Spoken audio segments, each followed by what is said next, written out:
Shalom saudara yang diberkati dalam nama Tuhan Yesus Kristus. Sahabat terbaik dalam kasih Tuhan, bertemu lagi dengan saya Pendeta Novel Saragi. Firman Tuhan yang menyapa kita pada saat ini tertulis dalam kitab 1 Yohanes pasalnya yang kelima, ayatnya yang ke-9 sampai ayatnya yang ke-13. Namun ada baiknya kita bersatu dulu di dalam doa. Kita berdoa. Bapa di dalam sorga, terima kasih Tuhan buat dimensi waktu yang indah yang Kau beri bagi setiap kami. Terima kasih Tuhan buat kerinduan, rindu dengar-dengaran akan firman-Mu. Maka berfirmanlah Engkau Tuhan, sebab kami siap untuk menerimanya. Amin. Shalom, sahabat terbaik dalam kasih Tuhan. Firman Tuhan seperti yang saya sebut tadi, tertulis dalam 1 Yohanes pasal yang kelima, ayat yang ke-9 sampai ayat yang ke-13. Begini firman Tuhan saya bacakan buat kita semua. Kita menerima kesaksian manusia, tetapi kesaksian Allah lebih kuat. Sebab demikianlah kesaksian yang diberikan Allah tentang anaknya. Barang siapa percaya kepada anak Allah, ia mempunyai kesaksian itu di dalam dirinya. Barang siapa tidak percaya kepada Allah, ia membuat dia menjadi pendusta. Karena ia tidak percaya akan kesaksian yang diberikan Allah tentang anaknya. Dan inilah kesaksian itu. Allah telah mengaruniakan hidup yang kekal kepada kita. Dan hidup itu ada di dalam anaknya. Barang siapa memiliki anak, ia memiliki hidup. Barang siapa tidak memiliki anak, ia tidak memiliki hidup. Pengetahuan akan hidup yang kekal. Semuanya itu semuanya itu kutuliskan kepada kamu, supaya kamu yang percaya kepada nama anak Allah tahu bahwa kamu memiliki hidup yang kekal. Demikian firman Tuhan. Saudara yang diberkati di dalam nama Tuhan Yesus Kristus, setiap kita, sahabat terbaikku, pastilah menginginkan kehidupan yang kekal di dalam kehidupan kita. Kita beriman, kita melakukan ajaran Tuhan, kita takut menjadi pribadi yang berdosa, kita menjaga kekudusan, bahkan banyak hal yang kita lalui dalam kehidupan kita, tentulah sebuah kerinduan untuk memperoleh kehidupan kekal itu yang dianugerahkan Tuhan di dalam kehidupan setiap kita, di dalam kehidupan setiap orang percaya.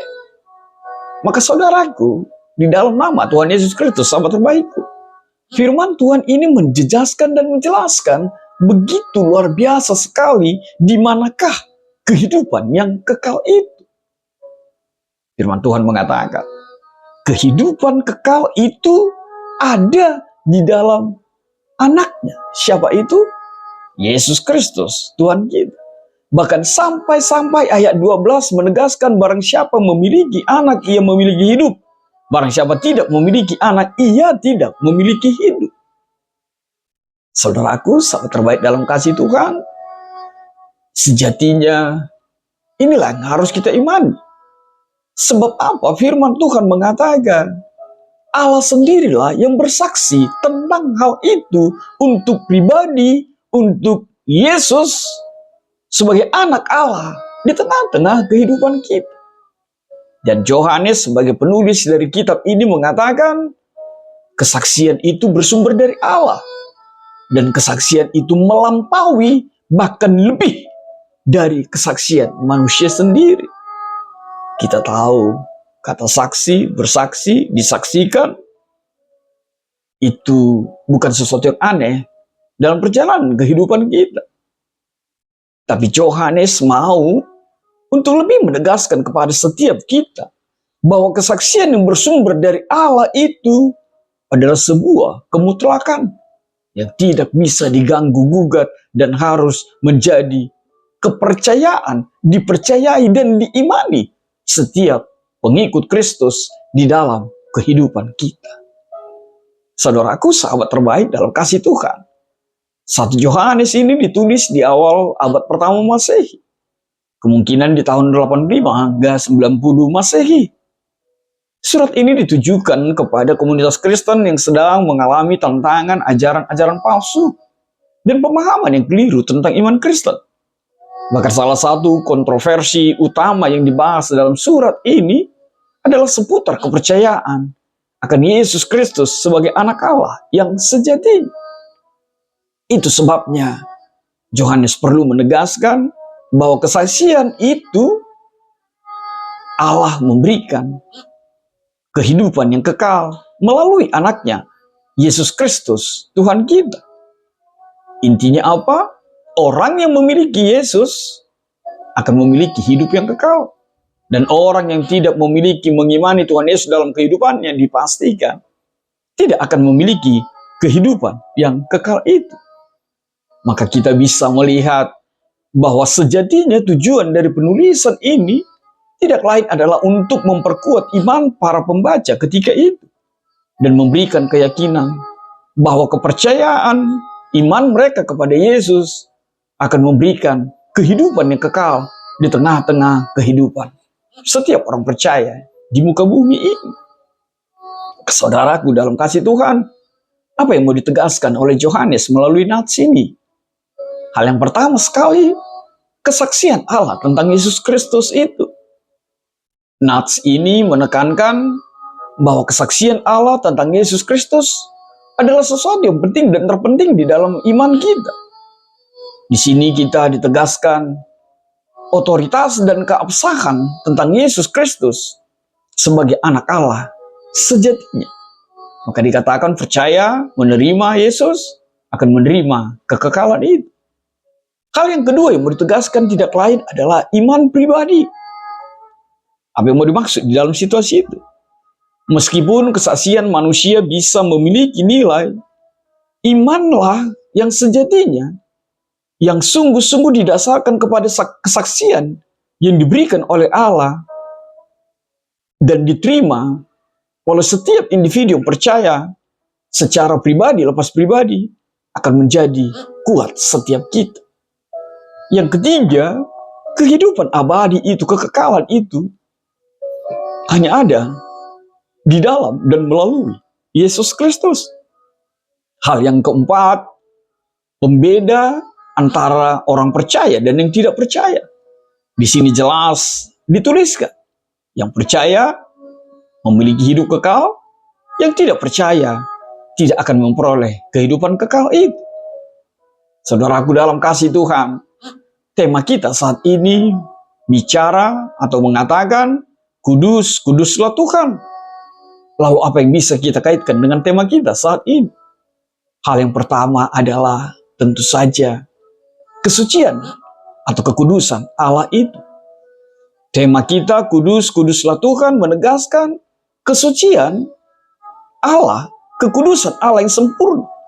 Dan yang itulah yang membedakan antara Allah itu dengan ciptaan yang lainnya. Kesaksian Allah yang kudus dan sempurna itu adalah yang terpenting dan tersempurna. Sebab bersumber dari yang kudus, yang suci, dan tidak bercacat. Kaitan tema yang kedua, iman dalam kesucian.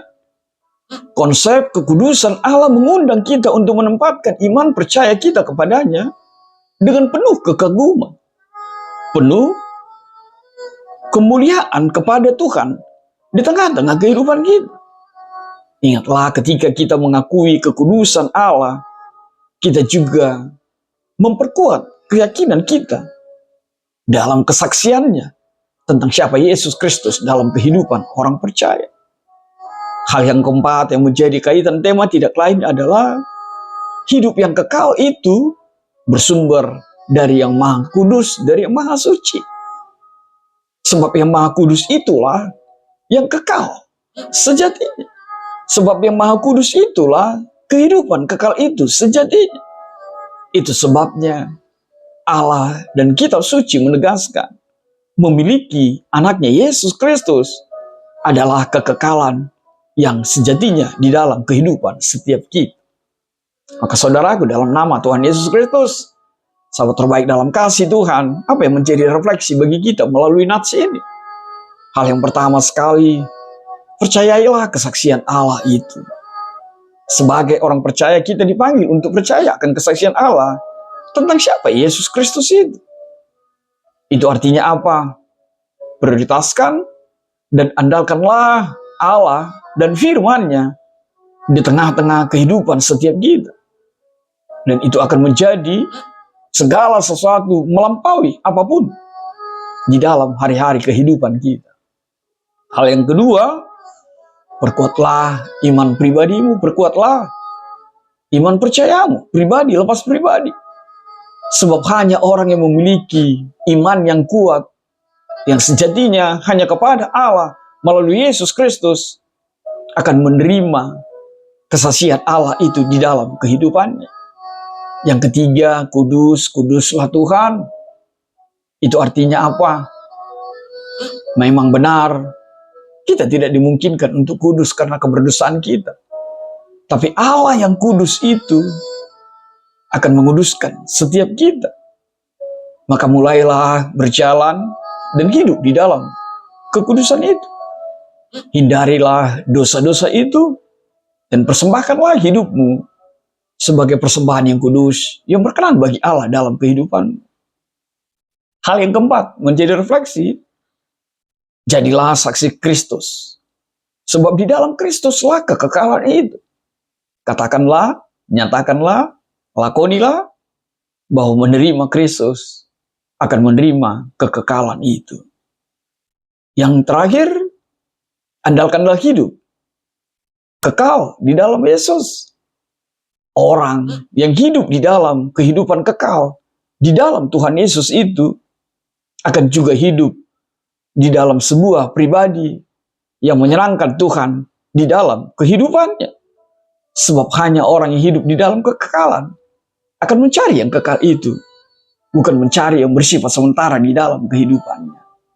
Amin. Tuhan memberkatimu. Kita bersatu dalam doa.